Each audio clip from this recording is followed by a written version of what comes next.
میرے چینل کو سبسکرائب کر لیں اور گھنٹی کے نشان کو دبا دیں تاکہ آنے والی ویڈیو آپ لوگوں کو بآسانی مل جائے۔ گرمی کی شدت اور لو نے میرا سانس لینا محال کیا ہوا تھا اور اوپر سے گاڑی کا اے سی بھی کام کرنا چھوڑ گیا تھا۔ میں نے گاڑی کی ہیٹ کم کرنے اور تھوڑی تازہ ہوا کھانے کے لیے گاڑی سڑک کے کنارے اور چھاؤں میں کھڑی کر دی اور خود گاڑی سے باہر نکل کر اپنی قسمت کو کوسنے لگا۔ یہ اے سی نے بھی آج ہی خراب ہونا تھا۔ میں منہ میں بڑبڑا رہا تھا کہ اچانک مجھے ایک معصوم سی آواز نے اپنی طرف متوجہ کیا۔ صاحب جی، میرے بھائی نے صبح سے کچھ نہیں کھایا، صبح سے میری کوئی پنسل بھی نہیں بکی۔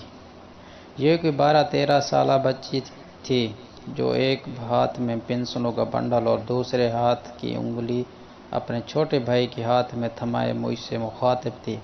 اس کا چھوٹا بھائی عجیب سی سوالیہ نظروں سے کبھی میرے چہرے اور کبھی اپنی بہن کو دیکھ رہا تھا۔ صاحب جی لے لو نا، ایک پنسل 10 روپے کی ہے۔ بچی نے ایک بار پھر مجھ سے اصرار کیا۔ میرا گرمی سے برا حال تھا، جی چاہ کہ ان دونوں کو جھڑک دیکھ کے یہاں سے بھگا دوں، مگر پھر نہ جانے کیوں نہ چاہتے ہوئے میرا ہاتھ میری جیب میں چلا گیا۔ میں نے والیٹ نکالا اور 50 کا نوٹ بچی کی طرف کر دیا اور خود میں بڑا ثقیل بن کے اسے تکبرانہ لہجے میں بولا، یہ لو۔ بچی میرے لہجے سے بے نیاز جلدی سے بولی، صاحب جی کتنی پنسلیں دوں؟ 10 کی ایک ہے اور 50 کی 5۔ اس کی آواز اور آنکھوں میں عجیب سی خوشی تھی۔ صاحب جی 5 لے لو، میں بھی صبح سے بھوکی ہوں۔ اور وہ پنسلیں گننا شروع ہو گئی۔ مجھ عجیب سا غصہ آنے لگا اور دوسری طرف منہ پھیر کے میں نے بولا، لے جاؤ پیسے اور جان چھوڑو۔ نہیں چاہیے مجھے پنسل۔ دوسری طرف کوئی جواب نہیں تھا، بس خاموشی تھی۔ چند لمحوں بعد یہ سوچ کر میں نے رخ پیچھے پھیرا کہ وہ دونوں جا چکے ہوں گے، مگر میرا اندازہ غلط نکلا۔ بچی کی آنکھ میں نمی تھی اور اس کی آواز کے حلقے میں دبی تھی۔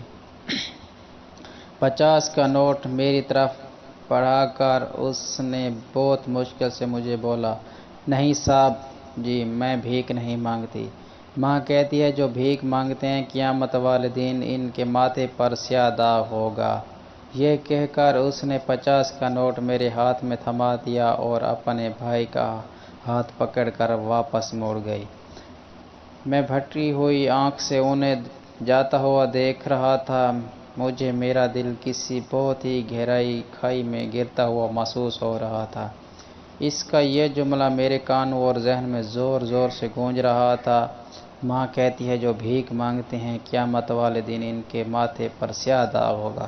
میرا جسم پسینے میں تر ہو گیا، مگر اب کی بار یہ گرمی کا پسینہ نہیں، ندامت اور شرمندگی کا پسینہ تھا۔ میں خود کو بہت چھوٹا اور حقیر سمجھ رہا تھا، کہ جو بالکل سچ تھا۔ اس دفعہ میری آواز میرے حلق میں کانٹے کی طرح چبھ رہی تھی اور میں انہیں جاتا ہوا دیکھ رہا تھا۔ بہت مشکل سے میں نے انہیں آواز دی، ٹھہرو بیٹا۔ میری آواز بڑھائی ہوئی تھی۔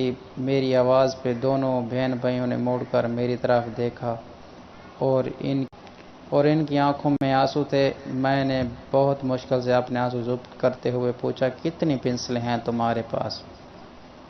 بچی نے اپنے بھائی کا ہاتھ چھوڑا اور دوڑ کر میرے قریب آ کر مجھ سے پوچھا، صاحب جی آپ ساری پنسلیں لو گے؟